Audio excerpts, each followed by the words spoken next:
Assalamualaikum warahmatullahi wabarakatuh. Baiklah Ananda sekalian, hari ini kita lanjutkan topik pembelajaran kita tentang pemberian obat supositoria intravaginal. Baiklah, tujuan pembelajaran kita hari ini, setelah mengikuti proses pembelajaran, diharapkan mahasiswa mampu memahami konsep dan teknik pemberian obat supositoria melalui intravaginal. Kita awali dengan pengertian pemberian obat supositoria intravaginal itu sendiri adalah pemberian obat dengan cara memasukkan obat padat berbentuk peluru ke dalam vagina. Jadi, obat yang dimasukkan ke dalam vagina ini adalah obat padat yang bentuknya seperti peluru. Anatomi sistem reproduksi wanita. Kita lihat di sini, karena penempatan obat supos intravaginal ini pada vagina, berarti kita akan membahas organ genitalia. Pada bagian pojok kiri bawah terlihat genitalia eksterna. Di sana ada, kita lihat, labia minora, labia mayora, kemudian orifisiumnya, kemudian pada bagian internalnya kita lihat di sini, inilah vagina yang menjadi tempat tujuan pemberian obat supositoria ini. Lanjut pada indikasi pemberian obat supositoria intravaginal. Yang pertama, adanya peradangan, infeksi pada vagina yang disebabkan oleh berbagai kuman, bakteri, kemudian keputihan vagina. Yang kedua, adanya luka pada vagina. Kemudian yang ketiga, persiapan tindakan bedah jalan lahir. Apa saja tujuan pemberian obat supositoria intravaginal ini? Yang pertama, mengurangi rasa nyeri, rasa terbakar, dan ketidaknyamanan, tentunya pada vagina tersebut.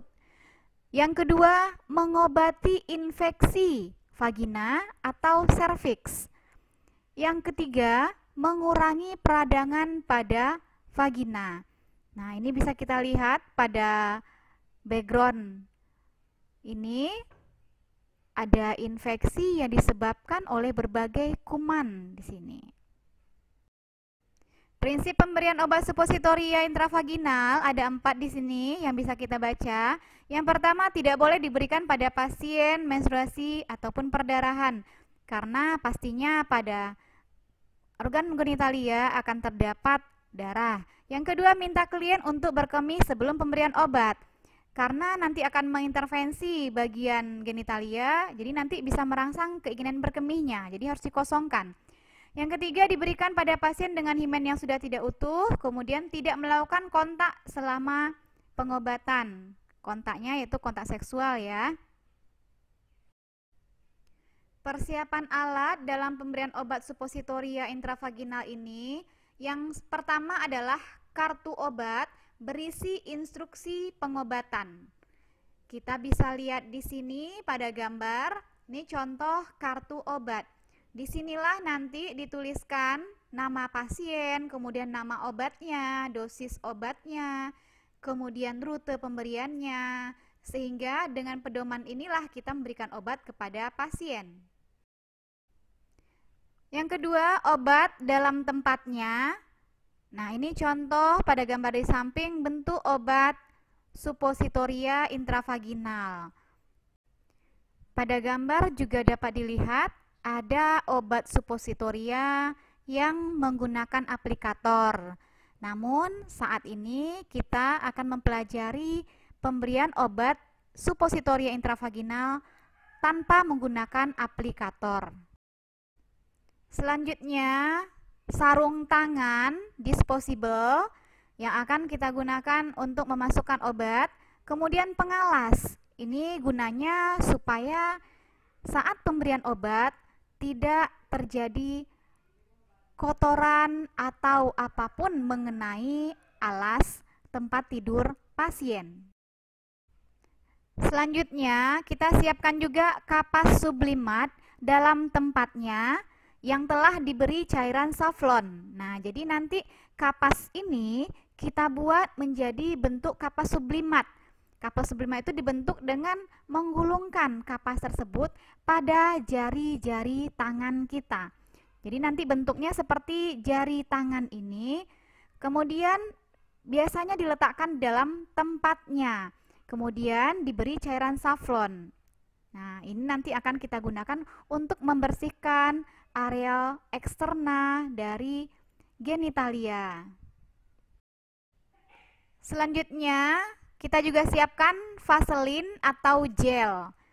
Vaselin atau gel ini untuk memperlancar masuknya obat supos ke dalam intravaginal sebagai pelumas ya.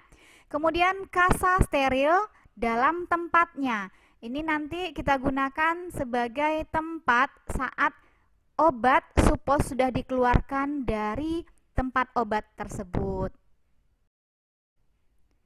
Selanjutnya kita juga siapkan kertas tisu. Kertas tisu pastinya untuk membersihkan cairan-cairan yang berserakan nanti pada pasien. Kemudian ada bengkok di sini sebagai tempat membuang atau menempatkan bahan-bahan yang telah kita gunakan atau sampah-sampah dalam tindakan yang kita berikan. Setelah alat-alat kita siapkan, lalu kita lanjut pada prosedur tindakan pemberian obat suppositoria intravaginal ini. Yang pertama, kita cek dulu instruksi dokter untuk memastikan nama obat, dosis, waktu pemberian, dan rute yang benar. Jadi kita lihat di kartu obat supaya tujuannya ada keakuratan dalam pemberian obat yang akan kita berikan kepada pasien. Setelah kita cek kartu obat, kita identifikasi pasien dengan benar. Pada kartu obat telah dituliskan nama pasien. Kemudian kita cek apa betul pasien ini yang kita maksudkan dengan bertanya kepada pasien atau dengan melihat di kartu atau gelang pasien. Tujuannya memastikan kebenaran pasien. Selanjutnya jelaskan pada pasien mengenai prosedur tindakan yang akan kita berikan, kemudian tujuan tindakan yang akan kita lakukan. Tujuannya supaya pasien tidak cemas terhadap apa yang akan kita lakukan atau kita berikan tindakan kepadanya. Selanjutnya kita cuci tangan, pasang sarung tangan atau handscoon. Cuci tangan pastinya dengan 6 langkah higienis cuci tangan ya. Kemudian langsung pasang handscoon yang telah kita siapkan tadi. Kemudian kita atur posisi pasien. Posisi pasien adalah dorsal recumbens. Nah, bagaimana posisinya itu? Nah, seperti pada gambar kita lihat, kaki pasien ditekuk. Nah, kemudian kita pasang perlak di bawah bokong pasien, kemudian selimutkan pasien dan hanya memaparkan area perineal saja. Tujuannya apa? Posisi ini memudahkan masuknya obat dan memasang selimut untuk tetap menjaga privasi pasien. Selanjutnya bersihkan daerah genitalia eksterna dengan kapas sublimat sambil inspeksi kondisi genitalia eksterna dan saluran vagina. Tujuannya untuk meminimalkan jumlah mikroorganisme. Cara membersihkannya bagaimana? Bersihkan terlebih dahulu dari arah luar baru ke arah dalam. Jadi awali dengan labia mayora, sinistra, dextra, kemudian labia minora, sinistra, dextra, baru bagian tengahnya. Setelah itu kita berikan pelumas berupa vaselin atau gel yang sudah kita siapkan tadi pada obat suppositoria, lalu letakkan obat tersebut di atas kasa yang sudah kita siapkan tadi. Selanjutnya berikan obat suppositoria tersebut. Caranya, dengan tangan non-dominan, regangkan labia minora. Bisa Anda lihat pada gambar di samping. Kemudian, tangan dominan memasukkan obat sepanjang dinding kanal vagina posterior sejauh 7,5 sampai 10 cm ke dalamnya. Bisa dilihat pada gambar sejauh mana obat tersebut masuk, sehingga nanti sampai di areal vagina. Kemudian bersihkan daerah sekitar orifisium dan labia dengan tisu dari kemungkinan misalnya lubrikan atau gel atau vaselin yang tadi berserakan. Tujuannya memberikan rasa nyaman kepada pasien dengan membersihkannya. Kemudian anjurkan pasien untuk tetap pada posisi tersebut lebih kurang 10 menit supaya obat diabsorpsi dengan baik saat telah dimasukkan tersebut. Kemudian buang bahan yang telah digunakan dalam bengkok, lepaskan sarung tangan, lalu cuci tangan. Tujuannya adalah untuk mengurangi transmisi mikroorganisme. Langkah-langkah cuci tangan sudah Anda pahami, selalu kerjakan sesuai dengan langkah-langkah tersebut, baik sebelum melakukan tindakan ataupun setelah melakukan tindakan.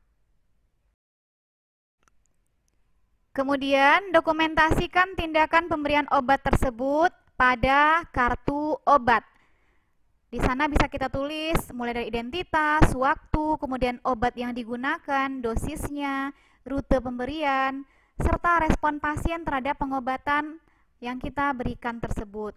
Tujuannya adalah pencatatan yang tepat pada waktunya akan mencegah kesalahan dalam pemberian obat.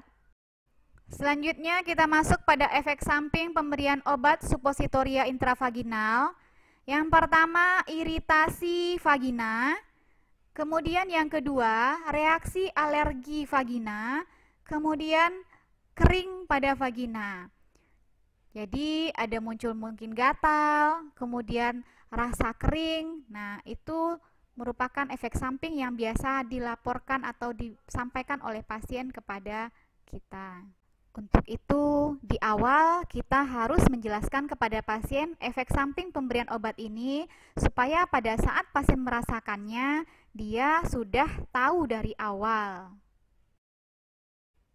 Kelebihan pemberian obat suppos intravaginal ini, di sini kita bahas dua kelebihannya. Yang pertama, proses penyembuhan lebih cepat, di mana jaringan nekrotik pada vagina ini dikoagulasi dan kemudian dikeluarkan.